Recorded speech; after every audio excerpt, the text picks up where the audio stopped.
시청하시기 전에 구독과 좋아요 꼭 부탁드립니다. 감사합니다. 남태평양 폴리네시아 남동쪽에 있는 외로운 섬 이스터섬은 세계에서도 가장 고립된 섬 중에 하나입니다. 지금은 칠레 여행인 이 섬은 칠레에서도 무려 3,500km나 떨어져 있으며 가장 가까운 섬도 2,000km나 떨어져 있습니다. 제주도의 10분의 1 정도의 크기인 이 섬의 본래 이름은 크다란 땅이라는 의미의 라파누이였습니다. 1722년 네덜란드 탐험가 야콥 로에벤에 의해 처음 발견되었고 그날이 부활절이어서 이후 부활절이라는 뜻의 이스트라고 불리게 되었습니다. 그리고 잘 아시는 바와 같이 이 섬은 세계 7대 불가사의 중에 하나인 모아이로 유명해지게 됩니다. 작은 것은 3.5m에 20톤 정도이지만 큰 것은 20m에 90톤에 이른다고 하는군요. 이 작은 섬에 이른 모아이는 무려 887개나 있다고 합니다. 그런데 이 모아이 때문에 이스터 섬의 원주민들이 몰락했다고 하는데 오늘은 이 이야기를 해볼까 합니다. 이 섬에 사람이 살기 시작한 것은 서기 400년경이며 당시의 인구는 약 100여 명 정도로 추정하고 있습니다. 그리고 화산 분화구 늪지에서 발견한 꽃가루의 분석 결과 당시에는 지금은 멸종된 코코 야자수가 섬 전체를 덮고 있었을 것으로 보고 있습니다. 이 야자수는 높이 24m, 직경 2m에 이를 정도로 큰 나무였습니다. 또한 섬의 곳곳에서는 돌고래와 조류의 뼈들이 많이 발견되고 있는데 이들의 발견 연대가 코코 야자수와 일치해 당시 코코 야자수로 패를 만들어 돌고래 사냥을 했음도 알 수 있으며 조류들도 주요한 먹이 자원으로 활용됐고 이들의 알도 원주민들에게는 중요한 단백질 공급원이었을 것입니다. 또한 숲을 벌채하여 고구마를 경작해 먹기도 했습니다. 이러한 풍부한 자연 환경 덕에 이스터 섬의 인구는 지속적으로 증가하게 됩니다. 1200년에서 1500년 사이에는 2만 명에 이르는 사람이 살았던 것으로 추정되고 있으며 그 사이 주민들은 모아이라는 거성 문화를 일구게 됩니다. 그런데 1722년 네덜란드 탐험가가 이 섬에 도착했을 때는 해안가에는 석상들만 늘어져 있었고 나무는 거의 없을 정도로 황량했습니다. 그리고 당시 주민의 수도 2,000명 남짓이었고 더 끔찍한 것은 그들에겐 사람의 인육을 먹는 식인 풍습까지 있었다고 합니다. 그래서 900여 개에 이르는 모아이를 어떻게 만들어 해안가로 이동시켰는지가 의문에 쌓였습니다.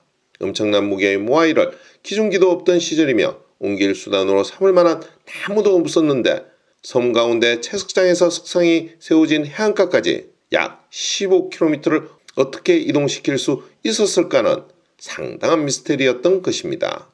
그 때문에 한때 모아이는 외계인들이 만들었다는 주장에 사람들의 관심이 쏠리기도 했습니다. 그러나 이전에는 높이 20m가 넘는 코코 야자수가 있었음이 밝혀지면서 이야기는 설득력을 잃게 되었습니다. 주민들은 채석장에서 돌망치와 정으로 깎은 석상을 나무로 만든 로프로 묶어 나무 굴림대에 실어 현재의 위치까지 운반했다는 것입니다. 하지만 기술과 장비가 턱없이 부족한 머나먼 옛날 이와 같은 거대 석상 모아이를 만드는 일은 결코 쉬운 일이 아니었습니다.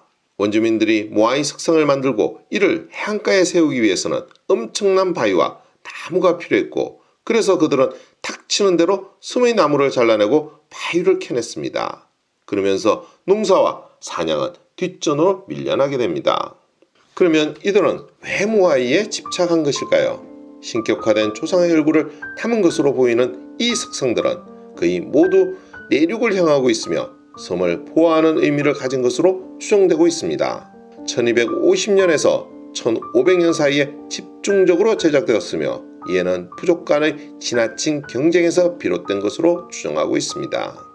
서로 더 큰 모아이를 세우기 위해 경쟁을 벌였고 이런 모아이를 옮기기 위해 살림을 마구 벌채하면서 섬은 점차 황폐해져 갔습니다.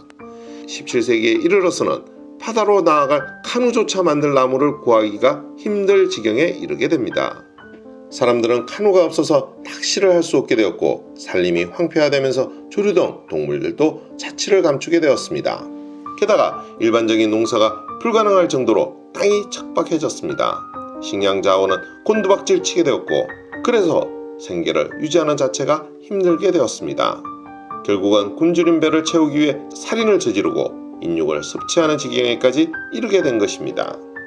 자신들을 기아에 흐득이게 만든 원흉이 모아이라 생각한 원주민들은 이를 훼손하기에 이르렀고, 이 때문에 특히 모아이의 눈과 모자가 파괴되었다고 합니다. 원래 모아이는 눈이 달려 있었고 푸카오라고 불리는 모자를 쓴 상태였지만 원주민들의 훼손으로 지금과 같은 눈과 모자가 없는 모습으로 바뀌게 되었다고 합니다. 그래도 푸카오는 현재 약 100여 개의 모아이가 쓴 상태로 남아있다고 하는군요. 이후 원주민들은 새의 형상을 한 마케마케라는 신을 모아이 대신 숭배했습니다. 마케마케를 숭배함으로써 새처럼 하늘을 날고 싶어하는 의지를 담은 것이며, 하늘을 날아서 이스터섬을 탈출하고 싶은 욕망을 담았던 듯 합니다. 오늘의 이야기는 여기까지입니다. 더 좋은 이야기로 찾아뵐 수 있도록 구독과 좋아요 꼭 부탁드립니다. 알림 설정도 잊지 마시고요. 감사합니다.